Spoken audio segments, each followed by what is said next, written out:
Back at work, Robert goes to cashier Jenny, Anastasia Mussis, for a refund when he realizes he's dealing with a man secretly committing an armed robbery. McCall calmly approaches and gives her the money.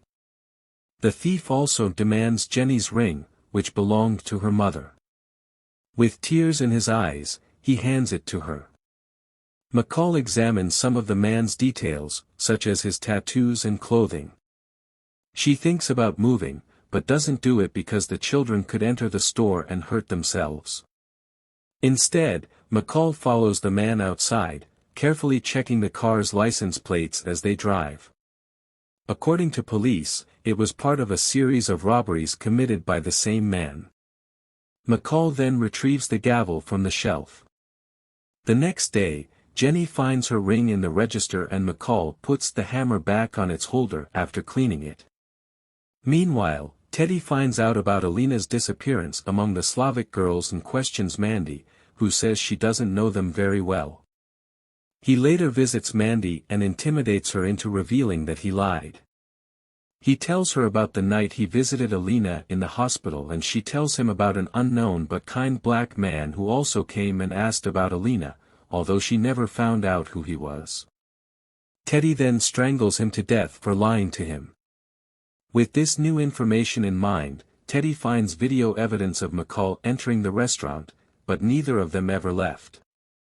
Posing as a detective, he visits McCall at his apartment, who immediately examines him but continues to answer his questions with prepared answers. Teddy leaves, sensing that McCall is more than meets the eye.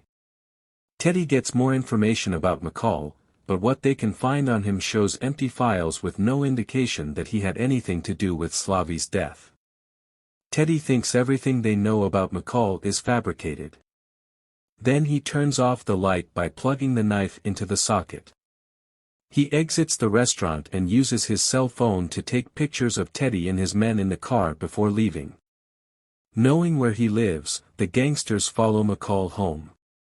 He boils honey to heal a wound inflicted by a highwayman when gangsters break into his house. They enter his apartment to reveal that McCall is actually in another apartment watching them with hidden cameras. McCall has posted evidence at his apartment that he's leaving town, but Teddy doesn't believe her and feels he's being watched. McCall finds Frank Masters and locks him in his car with an exhaust pipe. He tells Frank that he had better give him useful information about Pushkin's operations or he will let him die in the car. Frank finally relents and takes McCall to a warehouse where the Russians are counting and storing huge pallets of cash, millions of dollars in cash, of course. McCall brutally convinces the gangsters to surrender. He ties her up in the room with whatever money the police can find. He then releases all the workers and gives them a bounty for leaving Pushkin's money. He handcuffs Frank to a post and tells him to report him.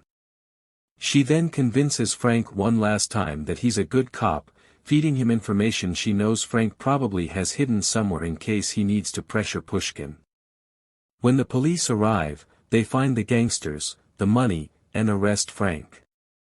McCall goes to Frank's safe and takes out some cash, passports, and a USB drive which contains more information on Pushkin's operations and reveals everyone currently on Pushkin's payroll. McCall anonymously sends information to the detective responsible for the warehouse robbery. McCall also finds one of Pushkin's tankers